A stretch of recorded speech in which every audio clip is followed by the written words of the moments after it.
Government employees के लिए मोदी सरकार एक नया तोहफा लेकर आ रही है और कोशिश की जा रही है कि इस तोहफे का फायदा तकरीबन 50,000 गवर्नमेंट एम्प्लॉइज को हो। आपने देखा होगा कुछ ही दिन पहले सेंट्रल गवर्नमेंट एम्प्लॉइज का डीए यानी डियरनेस अलाउंस और डियरनेस रिलीफ बढ़ाया गया था, जो 38% से यानी 38% से 42% कर दिया गया था। लेकिन अब मोदी सरकार एक नया प्लान बना रही है, जिस प्लान में यह कहा जा रहा है कि तकरीबन 50 लाख एम्प्लॉइज की बेसिक सैलरी भी बढ़ेगी। और इसमें यह कहा जा रहा है कि इसका पे कमीशन के साथ कोई भी ताल्लुक नहीं होगा। ये एक नया फार्मूला होगा इस नए फार्मूले का फायदा तकरीबन 50,000 गवर्नमेंट एम्प्लॉइज को दिया जाएगा। और साथ ही साथ अगर हम बात करें ये जो नया चेंज देखने को मिलेगा, क्योंकि एम्प्लॉइज जितने भी हैं वो लगातार मांग कर रहे थे कि हमारा जो फिटमेंट फैक्टर है उसमें बढ़ोतरी की जाए, क्योंकि पहले से ही जो है फिटमेंट फैक्टर 2.57 यानी 57 पर रुका हुआ है। और एम्प्लॉइज पिछले कई अरसे से ये मांग कर रहे हैं कि हमारा फिटमेंट फैक्टर जो है वो बढ़ाया जाए और इसे 3.68 किया जाए, यानी 3% 68% किया जाए, जिससे जाहिर सी बात है कि काफी सारे एम्प्लॉइज को इससे अच्छा खासा फायदा होगा। यानी अगर आज के वक्त में 2.57% के फिटमेंट फैक्टर पर अगर किसी की सैलरी 18,000 है, तो अगर 3.68 होगा तो जाहिर सी बात है कि इन लोगों की सैलरी 26,000 हो जाएगी। और अभी बहरहाल इस हवाले से कोई ऑफिशियल कंफर्मेशन नहीं हो पाई है कि क्या मोदी सरकार सैलरी बढ़ाने, बेसिक सैलरी एम्प्लॉइज की बढ़ाने जा रही है। अभी तक कोई ऑफिशियल कंफर्मेशन नहीं हुई है, लेकिन हाँ, प्लान जरूर किया जा रहा है।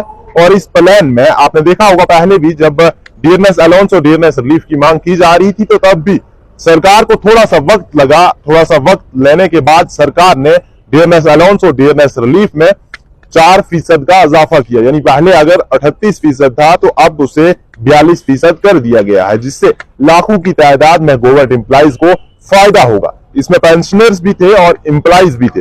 अगर पेंशनर्स की बात करें तो पेंशनर्स के लिए डियरनेस रिलीफ होता है। पेंशनर्स 69.76 लाख थे और एम्प्लॉइज 47.58 लाख थे। ये जो है इनके लिए डियरनेस अलाउंस और डियरनेस रिलीफ जो है वो 4% बढ़ाया गया था। और इसकी जानकारी जो है वो यूनियन मिनिस्टर अनुराग ठाकुर ने कुछ ही दिन पहले की थी। वो खबर भी हमने आप तक पहुंचाई थी, लेकिन अब जो खबर निकलकर सामने आ रही है इसमें यह बताया जा रहा है कि अब एम्प्लॉइज के लिए एक नया प्लान बनाया जा रहा है। एक नया फार्मूला जो है वो लॉन्च किया जाएगा, जिस नए फार्मूले के तहत एम्प्लॉइज की अब बेसिक सैलरी भी बढ़ जाएगी। यानी पहले सिर्फ डियरनेस अलाउंस बढ़ाया गया था, अब बेसिक सैलरी भी बढ़ेगी। और इससे एम्प्लॉइज का काफी सारा बोझ जो है वो कम होगा, क्योंकि बढ़ती महंगाई के चलते गवर्नमेंट जो है ये कोशिश करती है कि एम्प्लॉइज को किसी तरह की परेशानी का सामना ना करना पड़े। उन्हें डीए और डीआर जो है वो दिया जाता है, लेकिन अब अगर गवर्नमेंट एम्प्लॉइज की बेसिक सैलरी में भी इजाफा किया जाता है तो जाहिर सी बात है कि ये एम्प्लॉइज के लिए किसी तोहफे से कम नहीं होगा।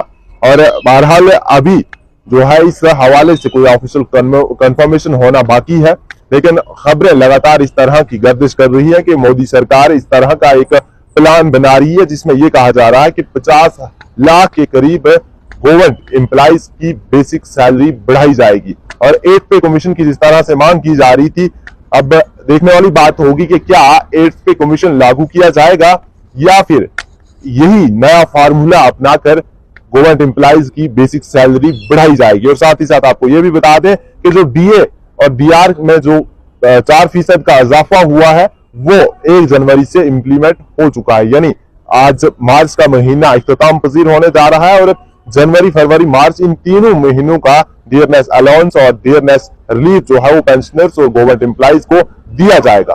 और आने वाले वक्त में ये भी हम आप तक जरूर पहुंचाने की कोशिश करेंगे कि क्या गवर्नमेंट एम्प्लॉइज की बेसिक सैलरी भी बढ़ी, क्या मोदी सरकार जो इस वक्त 50 लाख एम्प्लॉइज के लिए प्लान कर रही है, क्या वो प्लान सक्सेसफुल होगा और क्या एम्प्लॉइज की बेसिक सैलरी बढ़ेगी या नहीं। आप अपनी राय कमेंट बॉक्स में जरूर दीजिएगा। तब तक के लिए आप बने रहिए इंक्वायरर सोडे के साथ। मुझे दीजिए इजाजत। अल्लाह।